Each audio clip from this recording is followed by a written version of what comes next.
जगाला कॅन्सरचा विळखा.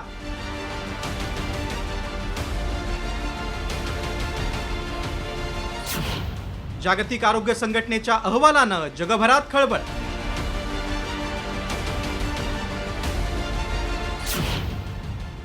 दोन 2050 पर्यंत रुग्णसंख्या 3.5 कोटींवर पोहोचणार.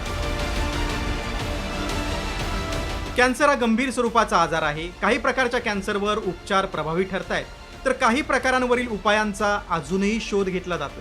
अशातच आता जागतिक आरोग्य संघटनेच्या अहवालानं जगाला धडकी भरवली. या अहवालानं जगभरातील आरोग्य व्यवस्थेसमोर कसं नवं आव्हान उभं राहिलंय ते पहा. जागतिक आरोग्य संघटनेच्या अहवालानुसार जगातील 5 पैकी एका व्यक्तीला कॅन्सरचा धोका आहे. तसंच 92% लोकांवर प्रत्यक्ष अप्रत्यक्ष परिणाम होण्याची चिन्ह आहेत. तर 2050 पर्यंत रुग्णांची संख्या 3.5 कोटींवर जाणार असल्याचं संघटनेचं म्हणणं आहे. विशेष म्हणजे कॅन्सरमुळे आई गमावणाऱ्या मुलांच्या संख्येत भारताचा क्रमांक जगातील पहिल्या 6 देशांमध्ये आहे. तसंच जगातील एकूण कॅन्सर रुग्णांपैकी 50% रुग्ण आणि 56% मृत्यू एकट्या आशियात असल्याचंही अहवालात नमूद करण्यात आलंय. तंबाखू, मद्यपान, लठ्ठपणा आणि प्रदूषण रोखल्यास 40% केसेस टाळणं शक्य असल्याचंही जागतिक आरोग्य संघटनेनं म्हटलंय.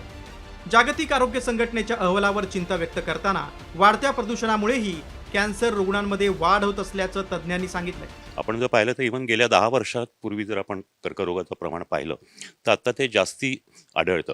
याच्यामध्ये प्रदूषण हे सुद्धा एक कारण आहे.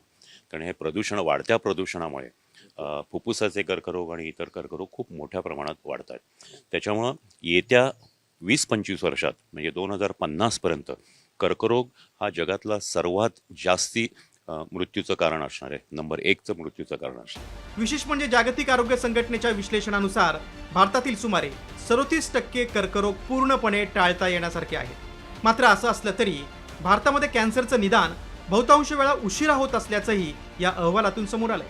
संतुलित आहार, नियमित व्यायाम, लसीकरण आणि वेळेवर तपासणी यासारख्या उपायातून कॅन्सर रोखता येऊ शकतो. त्यामुळे उपचारापेक्षा प्रतिबंधावर अधिक भर देण्याची गरज तज्ज्ञांनी या अहवालातून व्यक्त केली. दुसरीकडे भारतात विविध योजनांच्या माध्यमातून आरोग्य यंत्रणेला अधिक सक्षम करण्याचे प्रयत्न सुरू आहेत. त्यामुळे आगामी काळात भारतीय आरोग्य व्यवस्थेसमोरील कॅन्सर विरोधातील लढाईचं मोठं आव्हान असणार आहे. ब्युरो रिपोर्ट, साम टीव्ही न्यूज.